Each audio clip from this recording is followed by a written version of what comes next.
Okay, great. Thank you, Katrina. I mean, you already introduced me yesterday, but those who joined late, my name is Chirayu Batra, and I work as a nuclear engineer and project officer in the nuclear power technology development section of the agency. It is in the division of nuclear power and Department of Nuclear Energy. So I work with a lot of projects related to nuclear power as well as nuclear energy. My main area of work is technology development for advanced reactor lines. That's what I mainly work on. And my focus is on fast reactors and small modular reactors. And that's what you will see also in my presentation, that probably I'm a bit more inclined towards those technologies. I'm also the trainer of the nuclear power plant simulators for education and training from the agency, and I have trained more than 200 professionals all across the world. I do modeling and simulation, specific interest in thermal hydraulics modeling and simulation, though I also do neutronics modeling. And then, of course, in the agency, we do a lot of technical project management. So that's what also my area of work. Today, I'll be talking on advanced reactors. I mean, the topic is in itself quite broad. So I have created a subset of this. So the presentation topic would be related to the advanced reactors in general, but I'll be focusing on nuclear energy as well as some energy components as well. I will talk about the current status. What is the current status of the advanced reactor technology development? I will also talk of the role of nuclear energy, or specifically the role of advanced reactors. And then I will also give a brief overview of the technological trends, including some history and how the nuclear power plants evolved. So I'm sure you will enjoy this lecture. This is the first lecture. It's not very technical in nature. So I hope this will be relaxing for you and will give you some good insights. And what I want to emphasize from the very beginning is that keep things in perspective, because I will move from one field to another. So I request that you keep things in perspective, that how we can compare one thing to another or one source of energy to another. And that's how the presentation will flow as well. The lecture would last around 60 to 70 minutes, but I have this knack of maybe sometimes getting into it and speaking more. So hopefully we'll be able to finish in 90 minutes. But let's go through the slides now. We'll start with energy. So maybe Igor yesterday covered some part of this, but I ensure you this will be some new information. This will not be some repetitive information. And again, I say it's for the perspective that you can give to energy. It's a scalar physical quantity. We measure it in joules, but for us, the interest here will be in kilowatt hours or terawatt hours. So this is how we will see this energy. And let's be sure that we understand that there's a difference between power and energy. So most of the nuclear power is called as nuclear power, and sometimes it's called as nuclear energy. So it's a simple difference to understand when it is called as power and when it's called as energy. So when we have this time domain into it, then somehow we are able to convert the power into energy, and that's what we will be focusing on in this part. That's the energy part of the power. So if we take a look at this graph, which gives the evolution of the energy sources from early 1800s. So you will notice here that until the mid 19th century, the traditional biomass, which was the burning of solid fuels such as wood, crop waste, or charcoal, this was the dominant source of energy, which was used all across the world. But when the Industrial Revolution kicked in, and there was a rise of coal, and you will see here in the graph as well. I'll open the pointer to make it easier for you. So you will see here that the coal kicked in with the Industrial Revolution came, and this was followed by oil and gas. And by the turn of 20th century, we were also able to see hydropower producing, giving some major part in the energy mix as well. Whereas for us, which is of more interest, is the nuclear. It wasn't until the 1960s that the nuclear energy was added to the mix. And what we are commonly referring as the modern renewables, that is the solar or wind, they were added much later. That's somewhere in 1980s. So this is just to give you the timeline that how different sources were added. But what I want to emphasize here is that this transition from one source to another, which you see here, was happening, was very slow, was rather incredibly slow process. However, the speed and scale of energy transition we need today in switching from fossil fuels to low carbon energy sources is a new challenge, and this is very different from the past. So in the past, it was easy to switch from one source to another. You explore a new source, you started switching to that one, The energy demand in any case is always rising, so this will be the case in the future as well. But now we live in a different problem or a different challenge, that we have to replace the existing sources with modern renewable or nuclear or any low carbon energy source. And this is a challenge. So putting things in perspective, you will notice that if you want to do a mass change or a bulk change or change at a larger scale, probably you can understand that which source of energy could be a better option in this scenario. Then there's this small graph which gives a perspective of a smaller time zone, so not comparing from the very early. So here, as you see that the biomass is almost diminished here in this, at least in this graph, but you see that there is like big chunk, and we'll see in the graphs, in the coming graphs, how much percentage is being contributed by oil, coal, and gas, which are definitely not low carbon energy sources. Then if we take a look at how much CO2 emissions we actually do, and on the left side you find this graph which shows again CO2 emissions by the fuel, and on the right side these graphs which are moving, they give you again a perspective of which countries were adding emissions based on additions from either from oil or from coal. So I just chose two sources which are highly intensive in CO2 emissions. And you see that also in the left graph I have added, the graph shows industry like cement and flaring, and in some of the coming slides you will see that these are also very intensive industries. So they are not necessarily the fuel type, but very intensive in CO2 emissions. So it was important to show in this graph as well.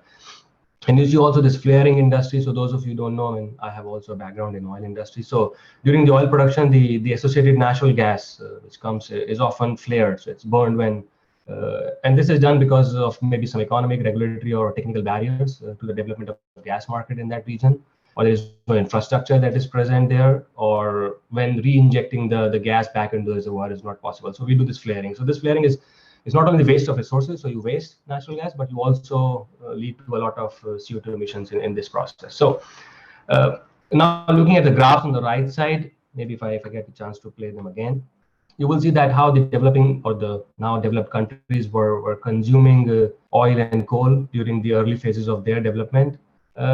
You can expect the same. So the developing countries are also expecting exponential growth. So countries like India, China, Brazil, South Africa, they are going through this phase which the developed countries went through in early 90s or even 1800s. So and these countries will use every possible energy source. So we have to understand and acknowledge this fact, which is available, because in any case, the availability of energy and electricity is also related to elevation of poverty as well. So in order for these countries to come out of the poverty, they will use energy sources, and they will preferably use low cost and a source which is technologically ready.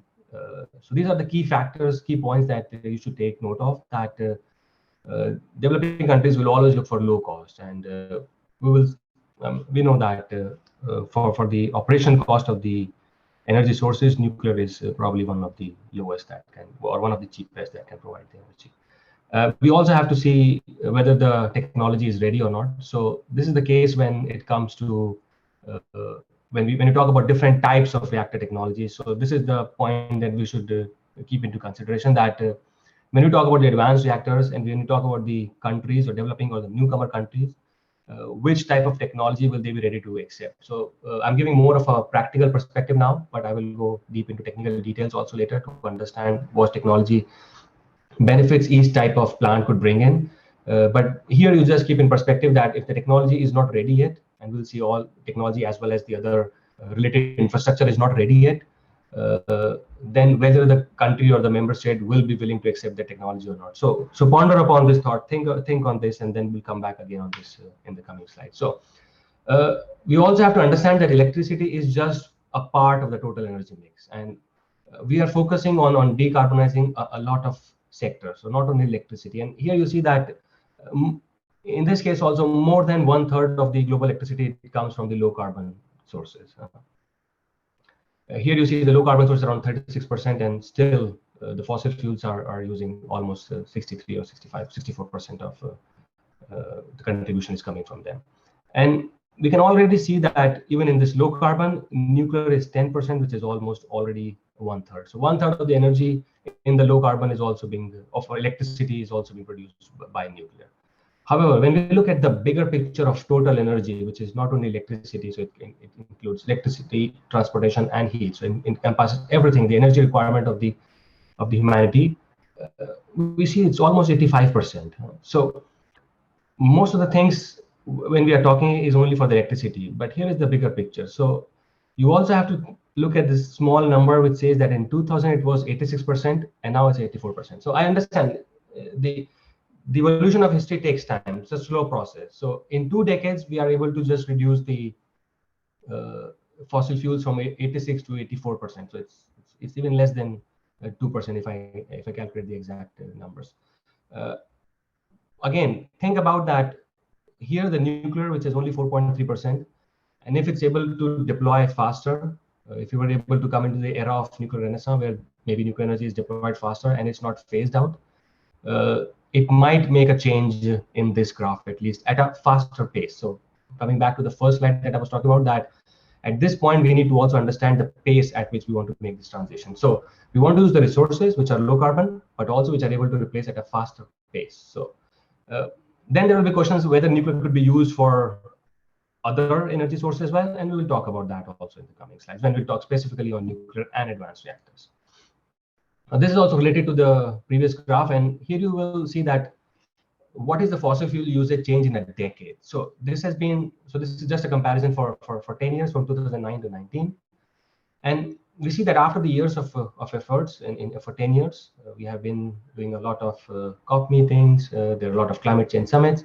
The share of fossil fuels in the final energy demand has barely changed over a decade. So this is something that we should think. And it's not that the renewables have not increased; they have increased, but probably they have been replaced by some of the sources, probably with the fossil fuel. So this has not led to reduction of the usage of fossil fuel in last decade. So this also we should understand that maybe we have an energy source which can do that. And here we come with that. We understand this, that the world is moving fast towards electrification, and this we see that many processes are being electrified, be it electric vehicles as well. And in that sector, the nuclear power plant already provides 1/3 of low carbon electricity, and it can still increase this share if required. And you also have to, one fact is also that the carbon footprint of the electricity generation in the 30 nuclear countries is 19% below the global average. So the countries which are using nuclear in their fleet, in the energy mix, their carbon footprint is lower than the global average. But is the electricity sufficient? And that was the motive of the graph 2 slides back, that the total energy is different. So here, if you look at this graph, I hope it is visible. So this one is for the total energy emissions. And there are some hard to abate sectors, which are really hard to electrify. They are industry like steel, cement, heavy duty transport, and they might need more effort to electrify. But maybe there is another way that these industries could be decarbonized as well. We can do it directly with the heat, and we'll see that how nuclear can also support in that.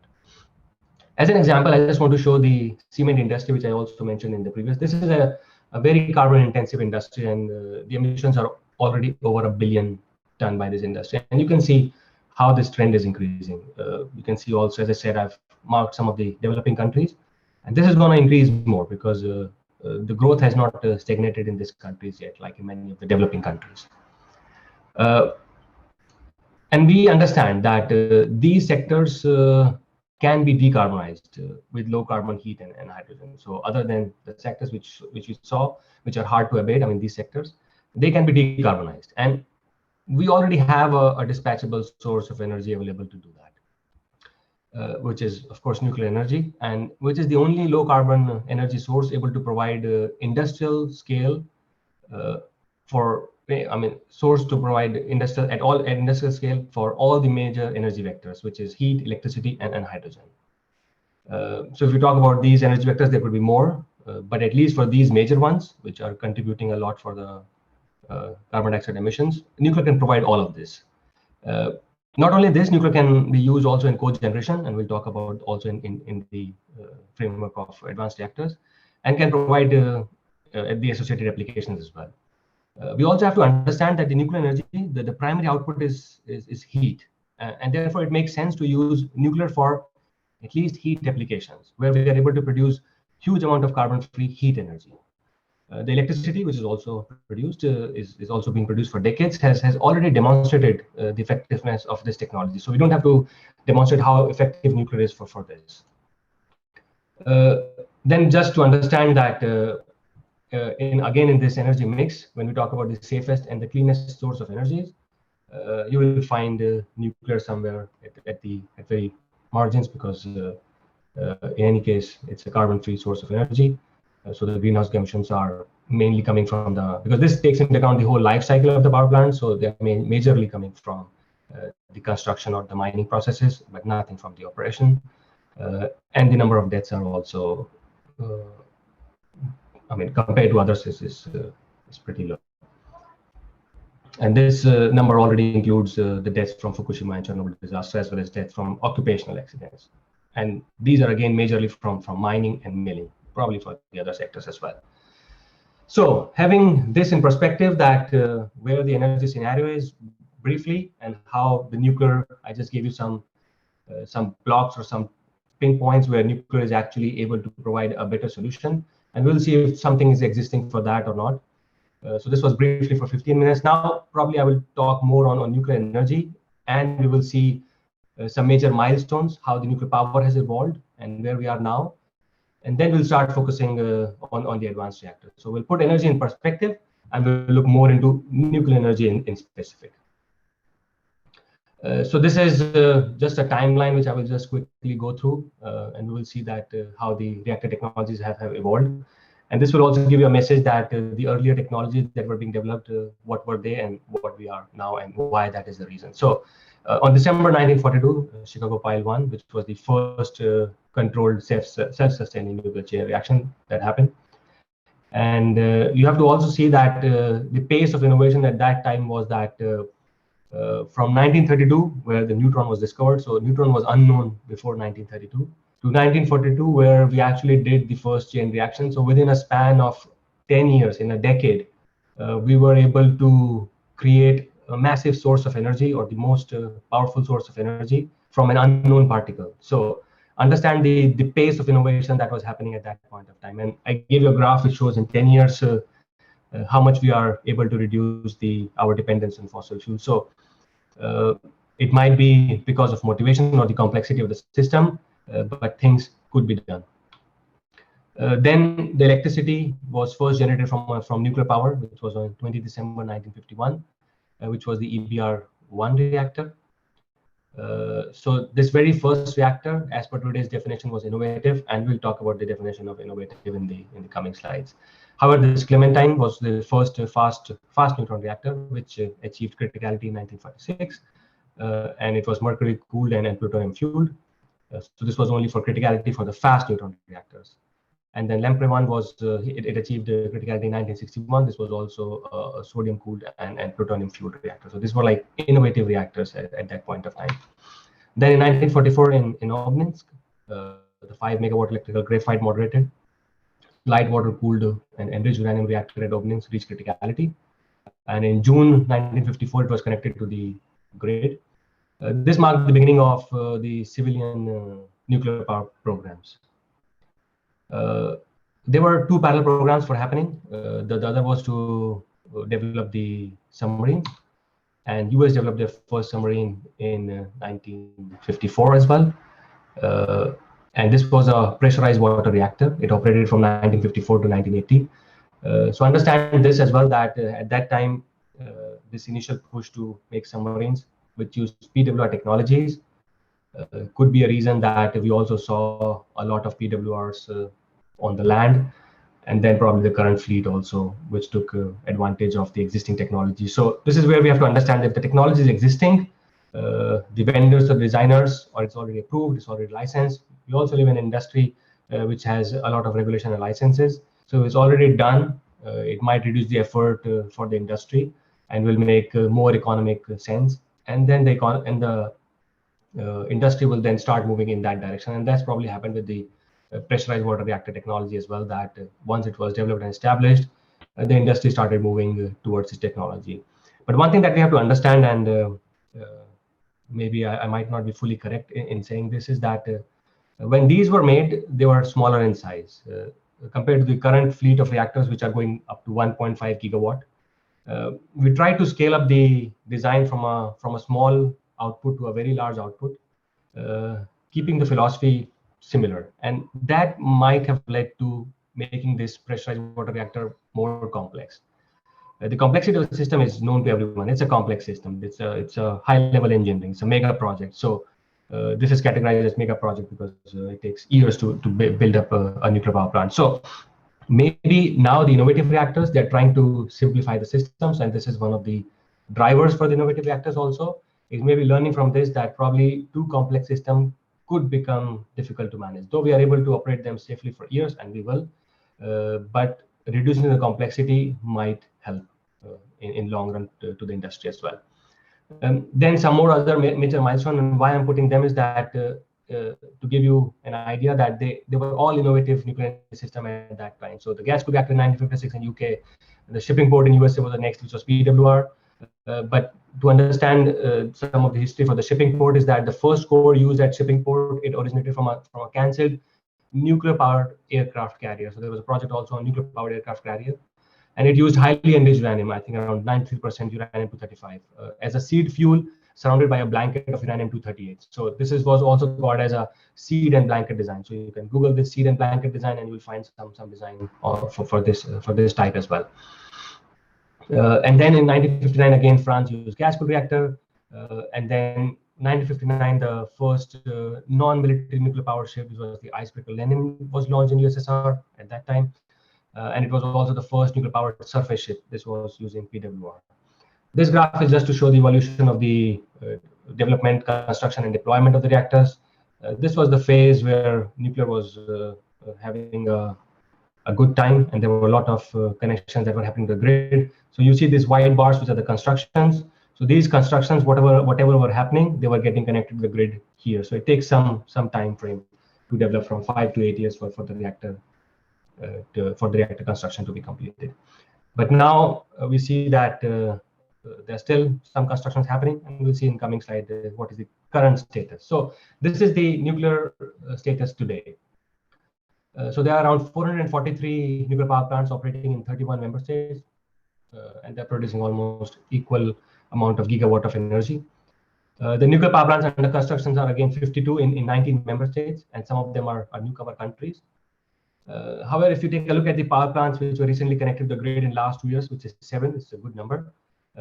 They're all PWRs except one, which is the pressurized heavy water reactor from India, which is the largest indigenous heavy water reactor.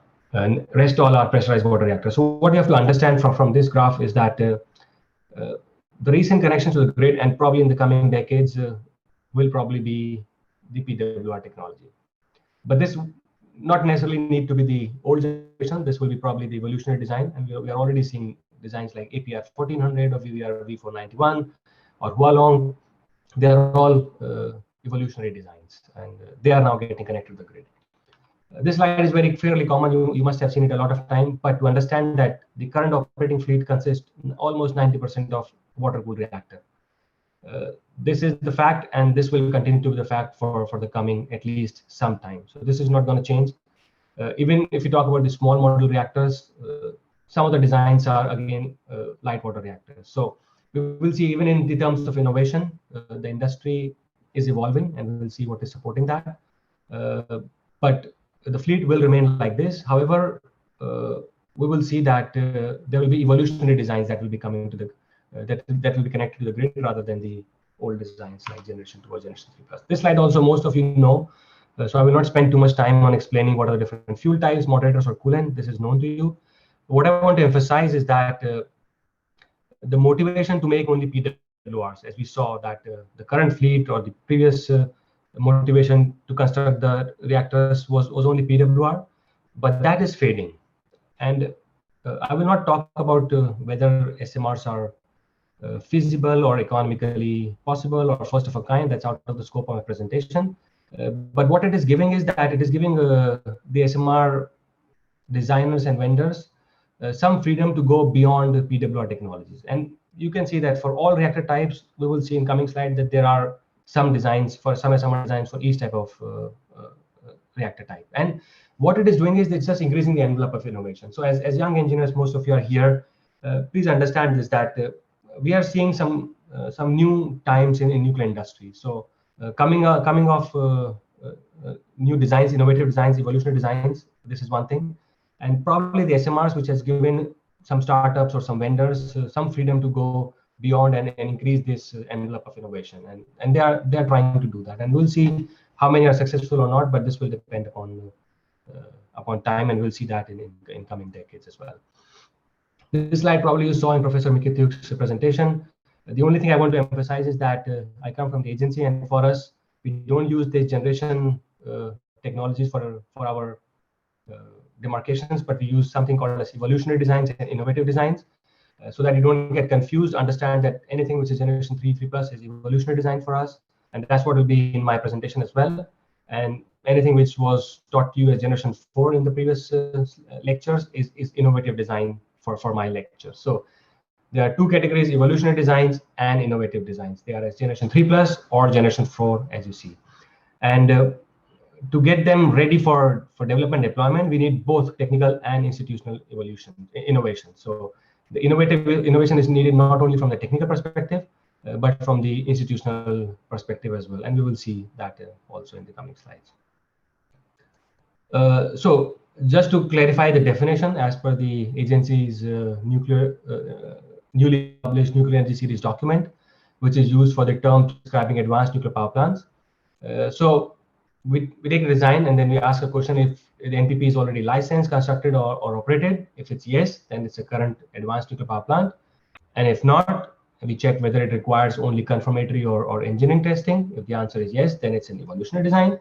If the answer is no, and if you are having or we are seeing things like prototype or R&D or demo reactors, which probably you can correlate to most of the designs that you see now, then and requires maybe extensive R&D, then this is an innovative design. Going further into the definition, into detailed definition, so IA defines two kinds of advanced design. So when I talk about advanced design, I'm not talking about only about innovative. As I said, I talk about evolutionary plus innovative. So by definition, for evolutionary designs to achieve, so they are to achieve improvements over existing designs through small or moderate modifications. However, for the innovative designs, they incorporate radical conceptual changes in design approaches or system configuration. And here in this graph, you see on the y-axis is cost of development, and on the x-axis is a departure from conventional design. What we have to understand from this simple graph is that as we move away from the conventional design, and as we described them in the previous slide, there is a substantial need for R&D, as well as doing a lot of prototypes and demonstration, as well as confirmatory testing. There are new engineering innovations, and that take cost. So hence the cost of development increases. But you have to understand that this will shift here and then here. As the time advances, they will become evolutionary design based on definition I gave in the previous slide, and then they will become current advanced design. So once we are able to produce more, we are not in the first of a kind design and move to nth of a kind, the cost of development will also reduce. But at this phase, as for any other technology in the world, when developing the first of a kind, it will take more efforts as well as more resources. So the key attribute for innovative designs, which are also called as novel designs, is that it is based on conceptual changes in design approaches in comparison with the established practices. So they are departing from the established practices.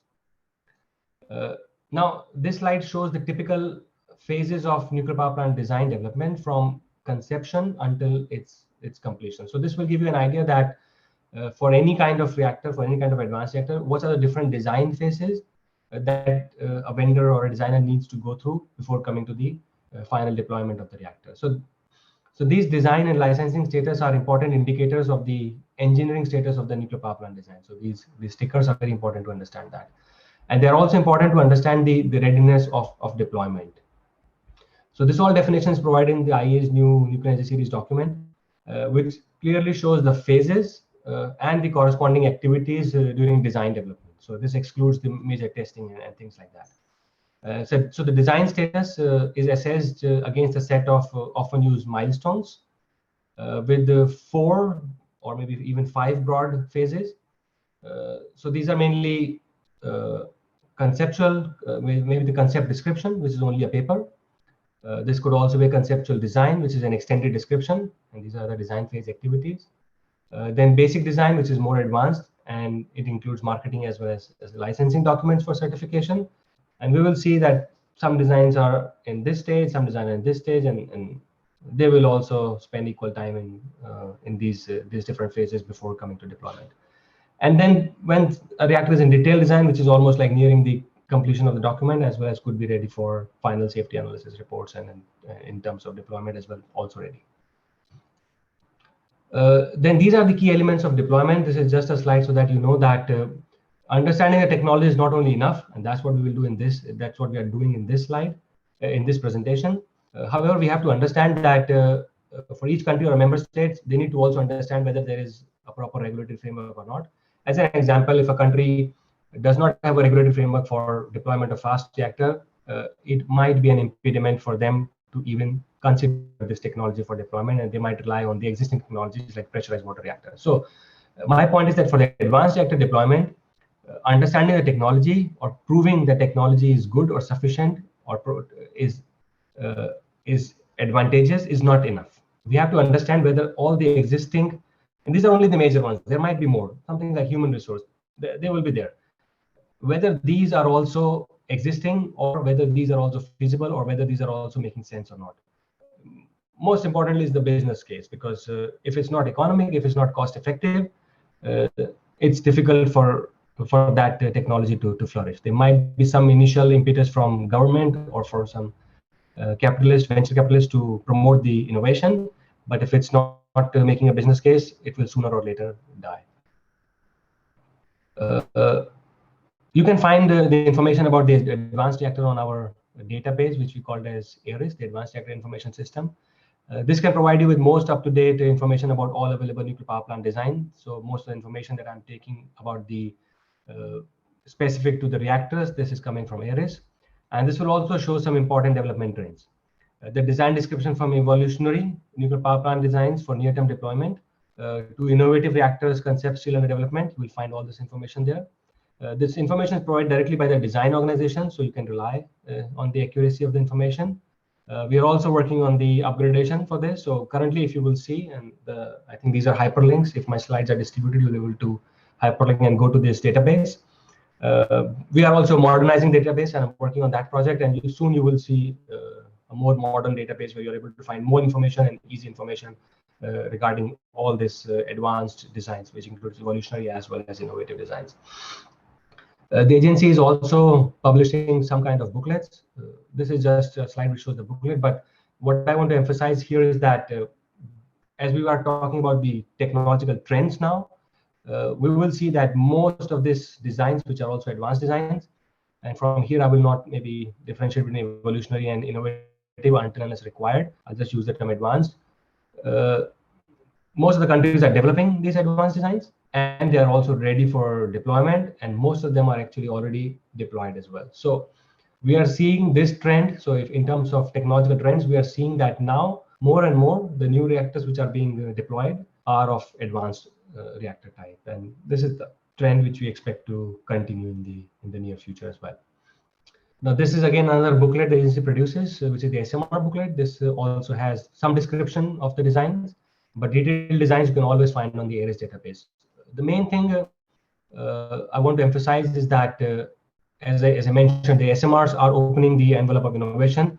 And here you can see that this is still heavy on the side of water-cooled reactor. Let's say around 30 designs out of 70, but it's still less than 50%. So more than 50% designs are innovative designs. So here I will use the term innovative because most of them are innovative designs. Some efforts are also put here now to add microreactors. Here you can see they're also a category of small modular reactors. We'll see that in the definition. So understand this. I mean, take this as a key take point from this, that most of these designs that you find in our database and in a booklet are also of type, are also innovative designs. Some of the water cooled are also advanced designs. And as I said, in the agency, we talk about evolutionary and innovative reactors. And Then there are these SMRs, which include both evolutionary and innovative reactors. So I will spend some time on this because this is the new technological trend that we are seeing since last few years. And you can see there are many designs, and this is a very interesting and promising area. And agency supports member states in the advanced and innovative reactor technologies such as small modular reactors, high temperature gas reactors, as well as fast reactors. We serve mainly as a collaboration platform for member states to look into advanced and innovative design. So this is also one of the key service area that I'm also involved in, the SMRs as well as the fast reactors. So before we look more into the technological trends of SMR definition, let's look at the definition, which will also give an idea that this also allows for different kinds of application as well as different locations, as well as flexibility of locations as well. So there are two important factors when defining SMRs. One is the size, the other is modularity. As you can see from this slide, the nuclear power plants provide flexibility in terms of power. This image is from Department of Nuclear Energy, but I have modified the power ranges as per the definitions of the agency. And the SMR specifically, which are mentioned here, they provide electric power in the range of 20 to 300 megawatt, and the microreactor in the 1 to 10 megawatt electrical. The next part in this is the modularity, as I said. And what it means is that the ability to fabricate major components of the nuclear steam supply system in a factory environment and ship to this point of view. So that's what we mean by modular construction. The modularity could also be in terms of making it completely modular, in a sense that not only the parts, because some of the bigger reactor designs, for example, AP1000, they also talk about modular construction. But here in the modularity will be like limited on-site preparation. So it could be like also factory fueled. I mean, this is also a concept that the whole unit can be factory fueled and then dispatched. This can substantially reduce the length construction times, which has always been an issue with the nuclear industry. And this can also be multi-module as per the energy demand. So this can be, the power can be increased as per the increase of the modules as well. What it does is also that it minimizes the use of electrical parts and uses passive cooling features to safely shut down without pumps or operator intervention.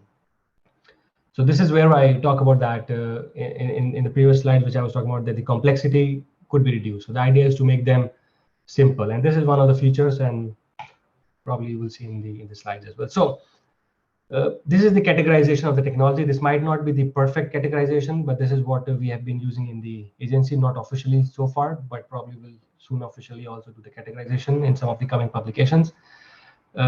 So we have categorized in 5 different types based upon the design characteristics. So even if there's like you see land-based and marine-based, but they have different design characteristics. That's why we have defined them as a different categorization. And microreactors, which are also a subtype of SMRs, are also included in this. So for example, the land-based water-cooled reactors, which are PWR, BWRs, or heavy water reactor type SMRs. And some of them also have the integral configuration. And then we have this marine-based water-cooled reactors, which are usually proven PWR type designs with a capacity less than 100 megawatt electrical or something. They can be deployed in a ship. They can either be floating NPP onshore or a floating NPP connected to the oil gas rigs, as well as some immersible power plants as well. Then we have liquid metal cooled fast neutron reactors, which uses the fast neutron spectrum. They can use coolants like sodium, lead, or lead bismuth technique. They have better utilization of uranium resources, and they also reduce environmental burden by reduction of final radioactive waste for disposal.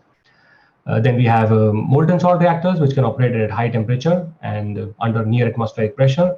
And they have flexibility also in terms of operation. Then the high temperature gas-cooled reactors, which are mainly for cogeneration purposes, such as desalination, heating, district heating, process heating, industrial processes, and then hydrogen production.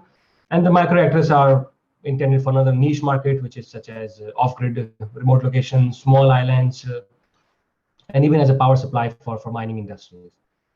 They also have a potential, the microreactors also have a potential to replace the diesel generators in remote regions, as transporting liquid fuel to isolated places can be a challenge, and these ones can be connected to the grid, and they don't need refueling maybe for decades if designed in this way. And these are the key attributes of SMRs. We have been discussing the role of nuclear energy in this presentation, also for this clean energy transition. And our director has always mentioned that there is a considerable and growing interest in SMRs. So if I highlight the key features of this SMRs, which make it very attractive for embarking or the nuclear power operating countries as well, is that first is economic. They require a very low upfront cost, which make them very affordable. They are modular, so we can reduce the construction time. They are flexible in operation in terms of going to remote regions. They can also be connected to small grids. So there is a wide range of users in terms of finding the user requirements. They have a smaller footprint, like with any other type of reactor design as well. However, in this case, compared to the larger reactor, this can also reduce the emergency planning zone depending upon the source term release from the reactor. So this allows for the flexibility of the site as well. They can also serve as the replacement for the aging fossil fuel power plants. So this will reduce the carbon dioxide emission. And they have the potential for the hybrid energy system, such as integration with the renewables, as well as for the cogeneration. So they're versatile, they're modular, they can enhance the safety, they can reduce the waste, they are affordable, and can also go beyond electricity production to non-electrical applications as well. And this is where I talk about multi-purpose applications. So they have option for wide and versatile application other than the normal electricity production. For example, they can also go for district heating, process heat, hydrogen production, and all these are categorized called as cogeneration capabilities. Okay, moving further,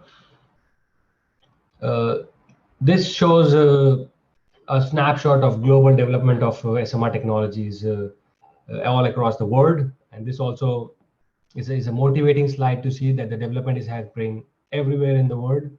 The information is provided to the IAEA by the different organizations working on SMRs in our member states, so you can also trust the information. So there are more than 70 different SMR designs and technology and development by more than 60 developers in 18 countries overall. And as I said before, these are diverse in terms of design features, and these designs are under different stages of development. As we saw in one of the slides, that what are the different design stages, and these are also at different from design level 1 to design level 4 at different stages. Some of them actually are also in design level 4 and also operational. We'll see that. So this shows the SMR's 10-year development horizon. So this is again let's say an internal analysis. I will not say this is an official release again. 3 SMRs will be in their first year of operation before 2025. That's what we expect.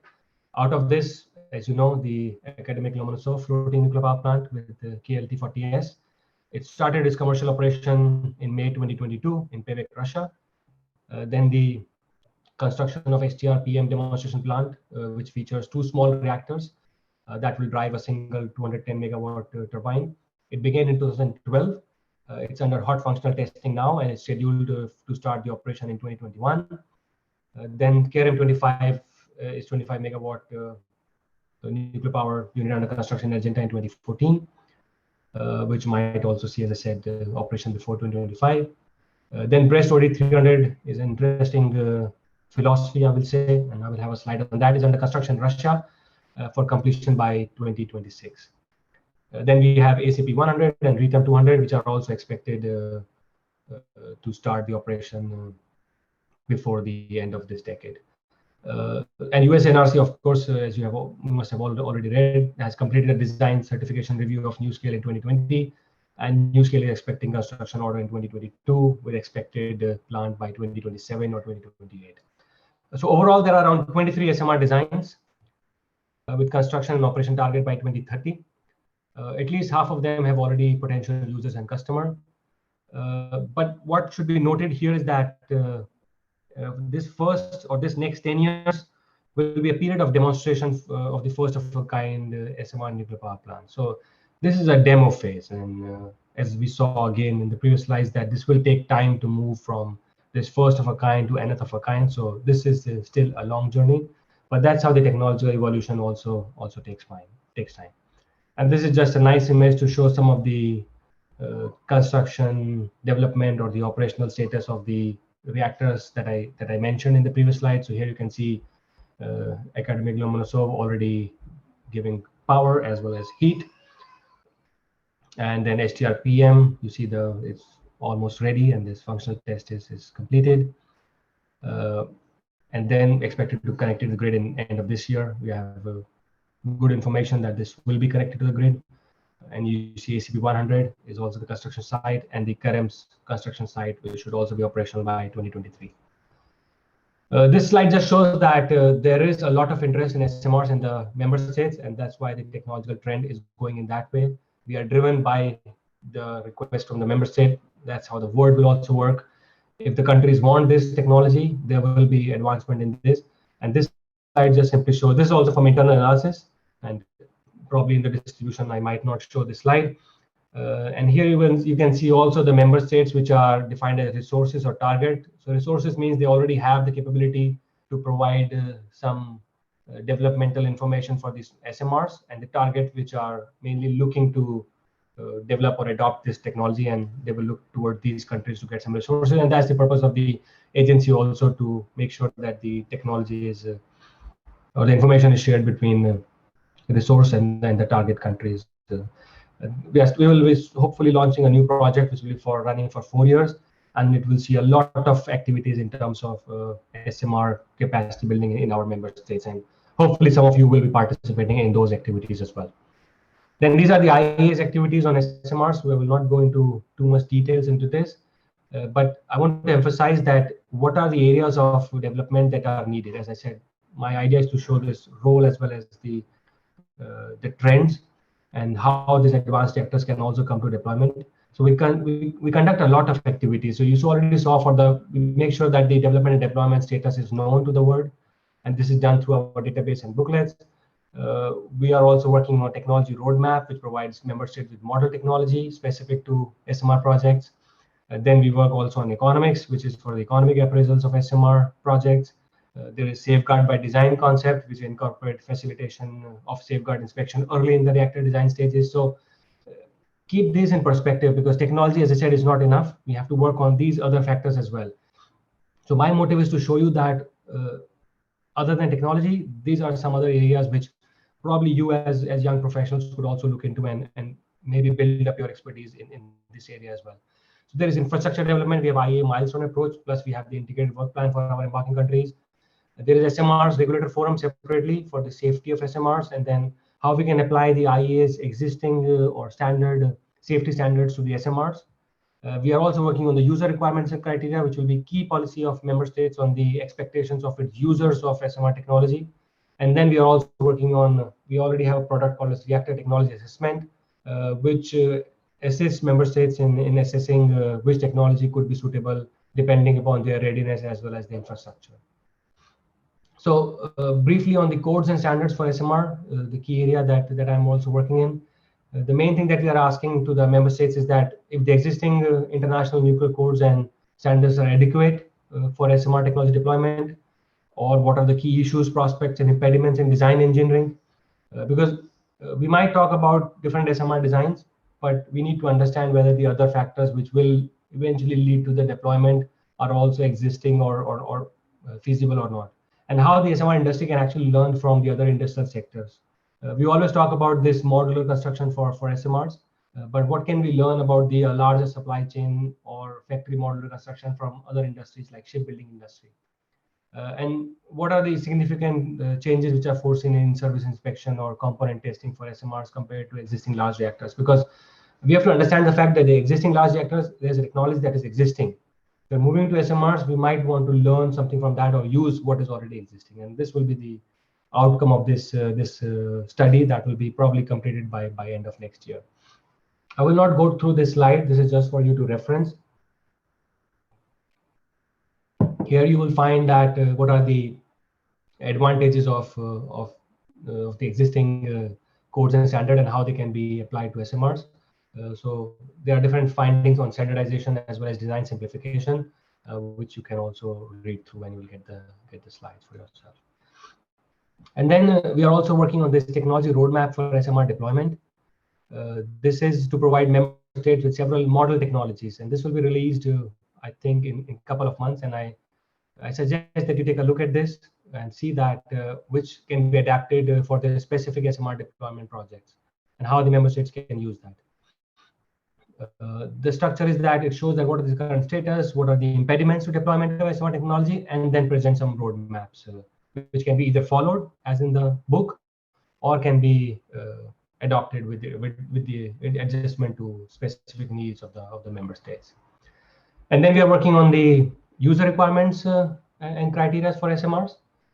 By definition, it's a comprehensive statement that reflects the key policy of member states on expectations of its users, owners, or operators on SMR technology for the nuclear power plant. So what can the member state expect from all of these users? And why we are developing is this, because user organizations in developing countries who are embarking on NPPs with SMRs, they do not necessarily have access to established utility requirements from the advanced countries. So in this way, the agency can support in providing these kind of utility requirements. This will be complementary to the roadmap document as well as the reactor technology assessment, which I'm not covering in this slide. And this will be cross-cutting with chapters like on engineering, on infrastructure, on economics, on fuel cycles. So this is another ambitious project, and this is going to take maybe 3-4 years to complete. We are already, I think, 2 years into the project, so hopefully sooner or later we'll get something. Now, this part of the presentation, I'll focus more on innovative. So we saw the evolutionary designs. We saw a combination of evolutionary plus innovative designs, which was SMRs.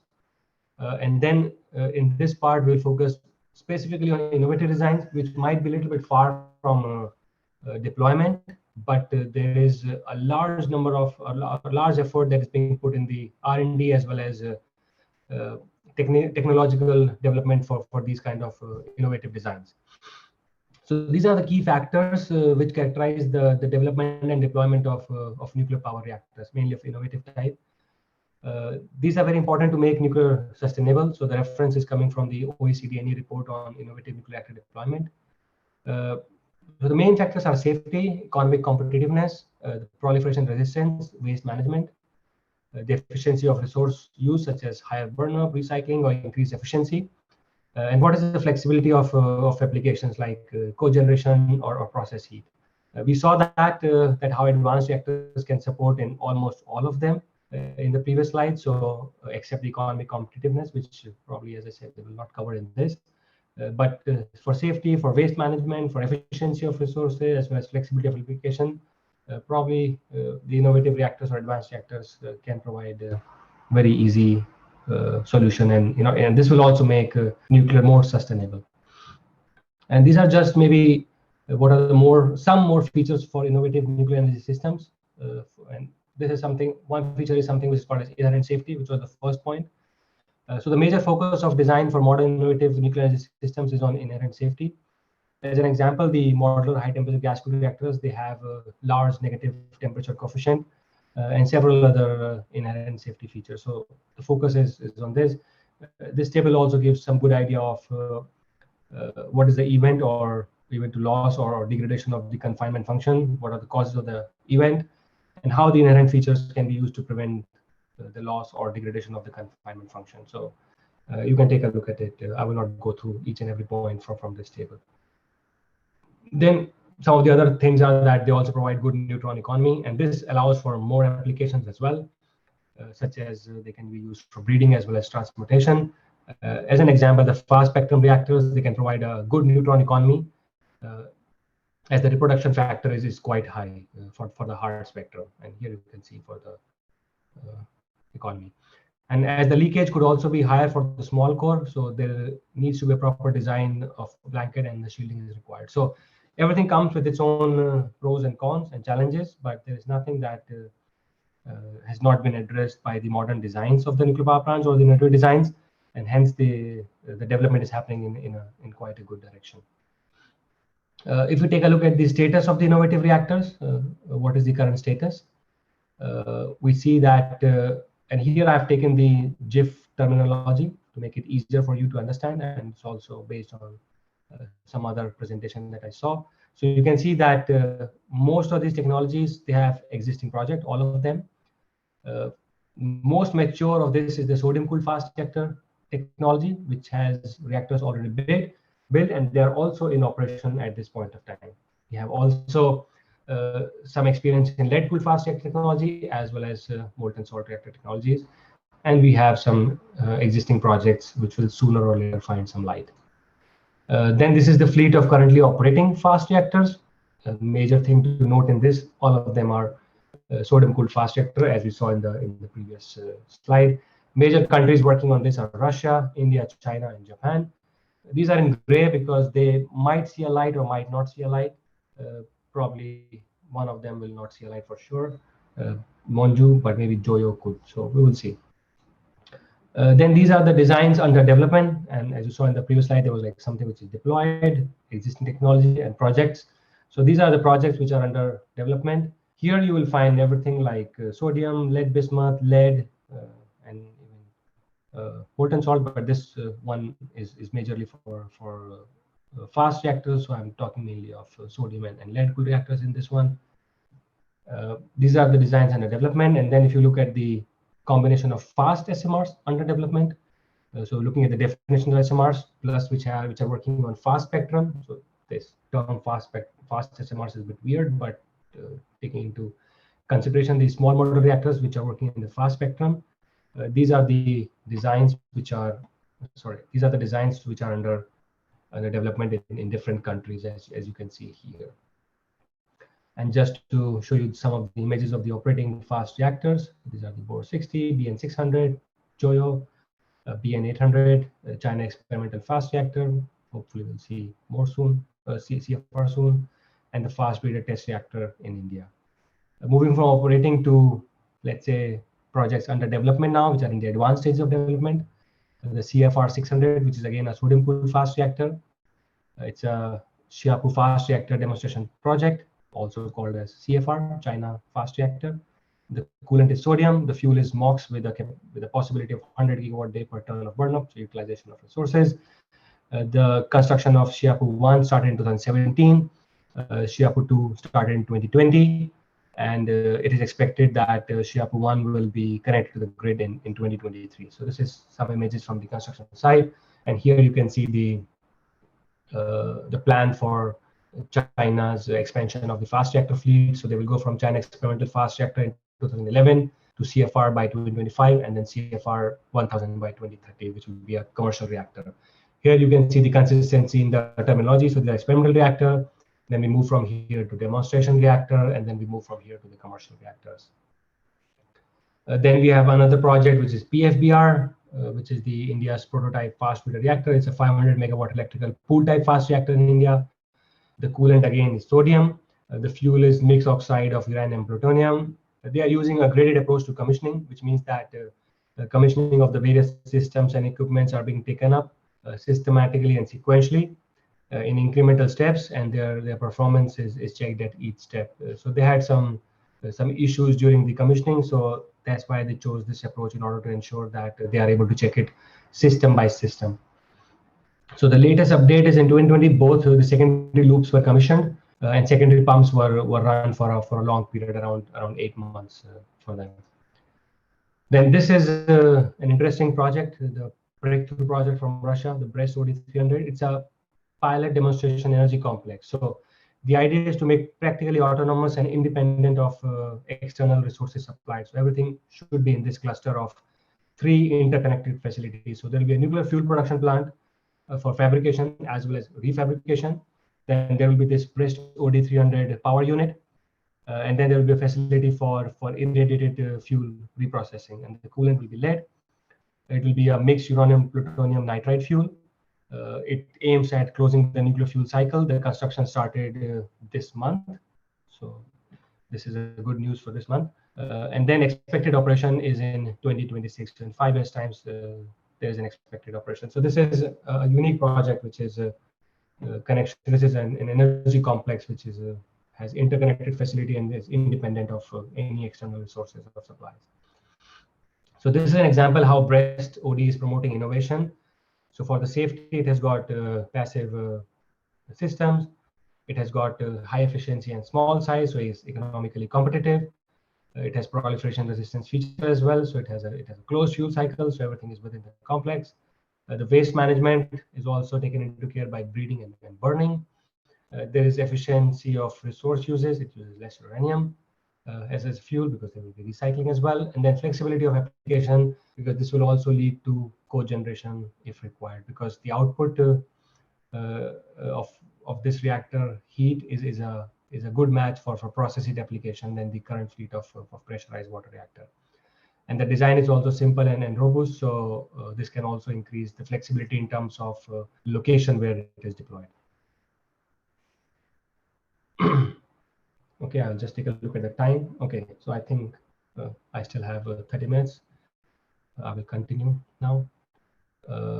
This is the natrium reactor, which you also must have listened to the news about this reactor recently. So this is a 345 megawatt reactor and a gigawatt scale thermal energy storage system.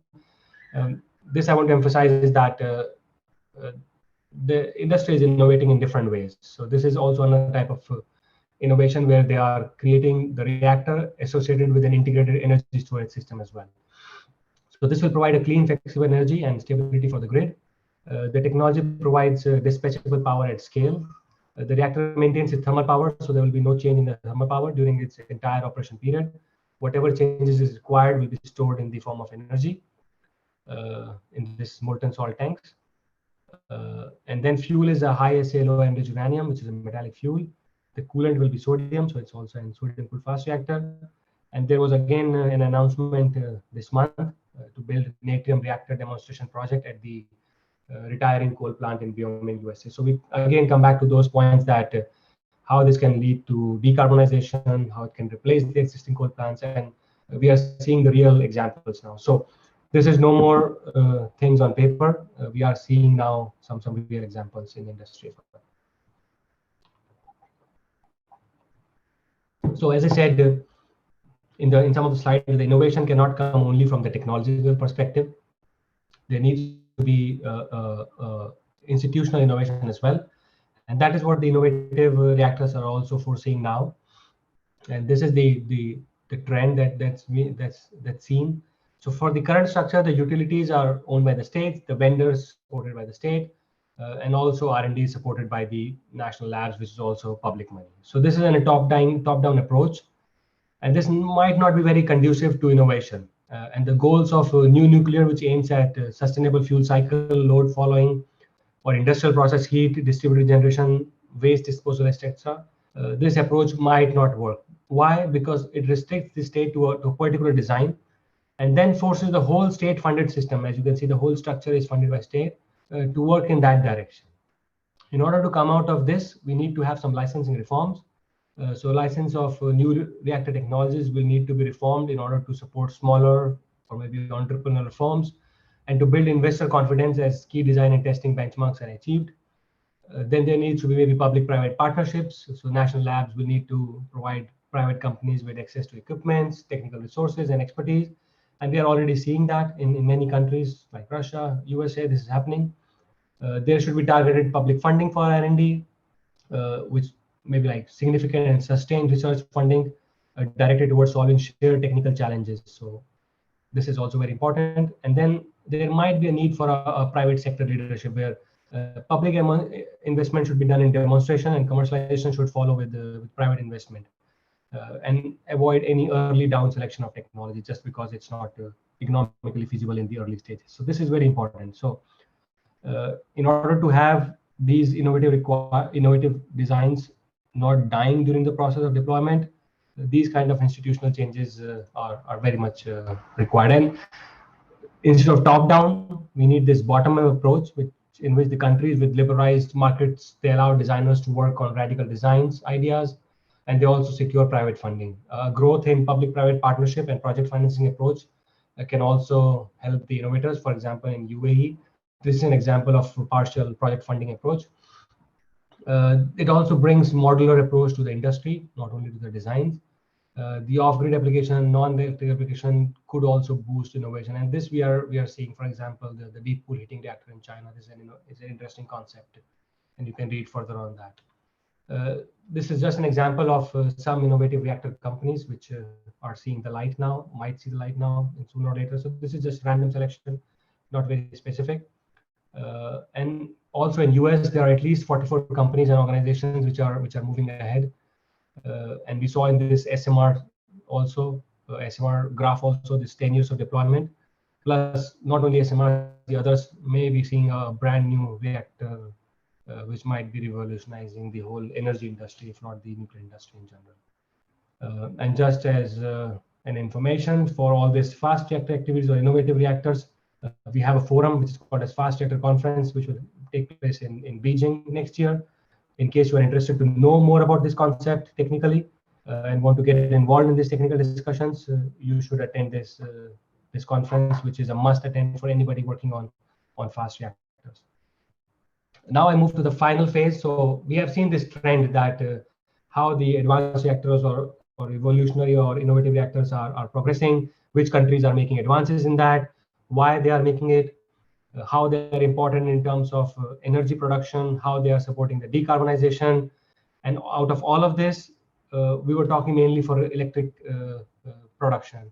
But as I said in the previous, in the starting of my presentation, the nuclear has the capacity to go beyond electricity production, and specifically advanced reactors, which have different ranges of output temperatures, and how they can actually support the non-electric application. So in this last part of the slide, and hopefully this will not take a long time, we will talk about how the advanced reactors are supporting beyond electricity production or cogeneration activities for nuclear. So this slide just shows in a nutshell what actually nuclear cogeneration is. So we use a nuclear power plant for electricity power, which will go to industrial or residential or commercial places. However, we can also use some of the heat from the nuclear to do some with the help of some other processing plants to produce clean water or hydrogen or steam, and then use the steam for some other applications, which might be again used in the industry, residential or commercial application. And then we can also use the process heat again for these applications. There will still be some heat loss, which will be probably significantly lower than if you use it only for the electricity power. So this is not only about using nuclear for other applications, but also maybe using it more efficiently and effectively for different requirements, for different energy requirements. So for this, we see that the major users, when we talk about the operational heat sink, most of them goes for the cooling, and then 34% which we use for electricity power generation, and then 1% are the other heat losses, and 2% is the safety and non-safety service water. So it uses steam cycle as a secondary system for power production, yet it's of less efficiency compared to, let's say, the fossil-based plants as well. So here in this slide, you see that what is the potential of using the recovered waste heat from nuclear power plant. So heat extracted from nuclear power plant with no penalty to the power production. That's how we want to use it. So the power production should remain as it is. So what we see here is that in this slide is that this is how the electricity production, as an example, goes through the different systems, the balance of plant. And then there is a heat loss, which leads to the efficiency of maybe 34%. However, we can improve that by using the process heat and maybe some of the electric power also to produce things like fresh water, or what we call this nuclear desalination. And this might improve the overall efficiency from 34% to approximately 70%. It will also improve the economics, and it can also be used as off-peak power. So it will be flexibility in terms of future energy planning needs, in terms of operating nuclear power plants and electrical grids, because in case of load falling also, this can be used for some other applications. And this will also help in diversifying the energy output. So the output is not limited to only one thing, which is electricity, but we can diversify that. It has got better environmental impacts as well, because it reduces the waste heat dumped into the environment, which also needs an additional heat sink.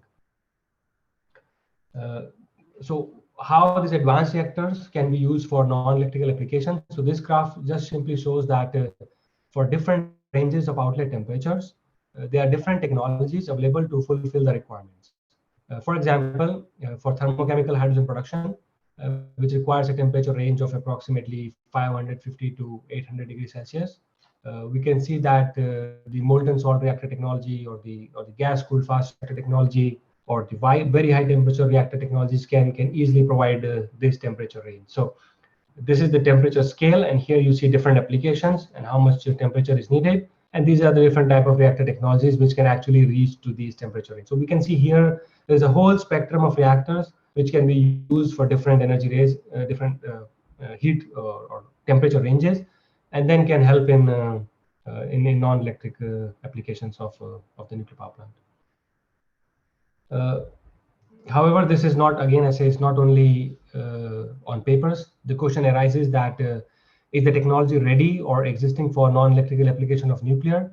The answer is yes. Currently, there are 10 desalination plants worldwide that use heat or electricity provided directly from commercial nuclear power plants.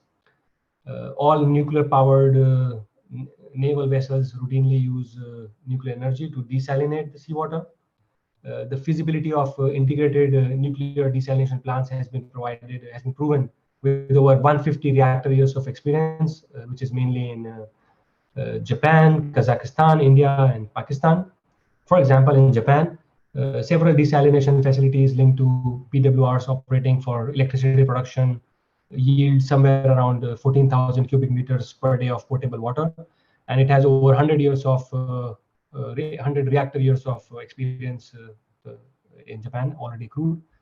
India has also been engaged in desalination research in 1970s, and in 2002, a demonstration plant coupled with a twin 170 megawatt electrical Indian pressurized heavy water reactor was set up at Madras Atomic Power Station in Kalpakkam. This is the largest nuclear desalination plant based on hybrid technology using low pressure steam and seawater from nuclear power station. Pakistan also in 2010 commissioned a hybrid desalination plant, coupled it to the Karachi nuclear power plant. And then in Kazakhstan, the BN350 fast reactor, which is now decommissioned, it successfully supplied 135 megawatt electric power, and at the same time also produced 80,000 cubic meter per day of potable water for over some 27 years of operation.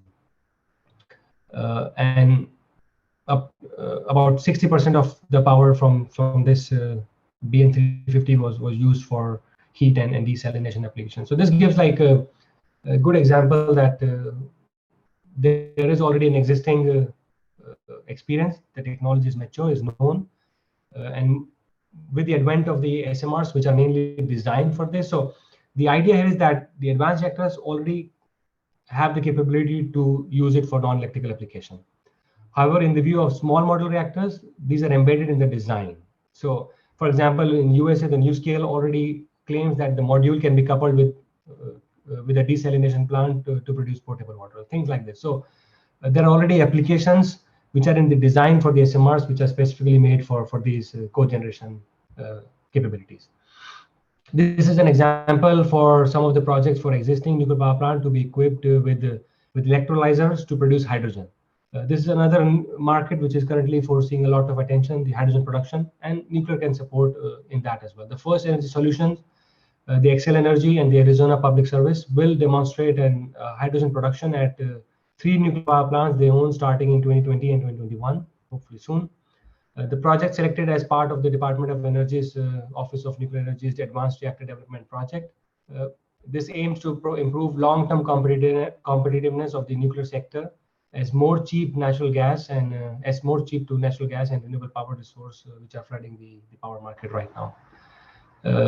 And these are funded by the Department of Energy. The demonstrations will take place at these 3 sites, and hopefully we'll be able to see this also applied soon. So this will also boost maybe the role of nuclear in clean hydrogen production, because currently the hydrogen production is also done through a lot of carbon emitting sources of energy, mainly fossil fuels. Another example is that even for advanced reactor, we have a huge amount of experience. As an example, the high temperature gas reactors, they are proven to provide process heat. This is a mature technology and now ready for commercial deployment.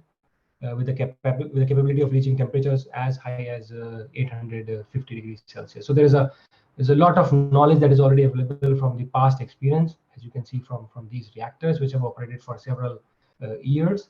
And then there are current test reactors, which is STTR and STR, which are also giving us some experience. So the technology is mature, it's existing, it just needs to be deployed at a larger scale. Okay, so coming to my final slide, in a nutshell, what I have shown is that all the major low carbon energy vectors, that is electricity, heat, and hydrogen, are delivered by not only the advanced nuclear power plants, but even the existing nuclear power plants. So nuclear power plants are primarily producing heat as the first output. We should know that, and we should understand this. And it is logical to use them for heat applications such as process heat, as you can see here as well. The heat or the low carbon electricity can be used to produce hydrogen as well, which is again a clean fuel that can be used in different industries and application. And then, of course, the electricity produced by nuclear has already been used for decades. So what I want to emphasize in this, that be it the advanced reactors or including the SMRs, which are currently under a lot of development as well as deployment, they can provide a lot of carbon-free energy sources for not only for electricity, but also for heat and hydrogen. And that's what the innovation is now driving the industry as well. So most of the innovation in the nuclear industry or the technological trends are driven by these factors, because this is what the requirement of the world is also. With this, I would like to thank you for your attention. And in case you have any questions, I'm here to answer them now. Thank you very much.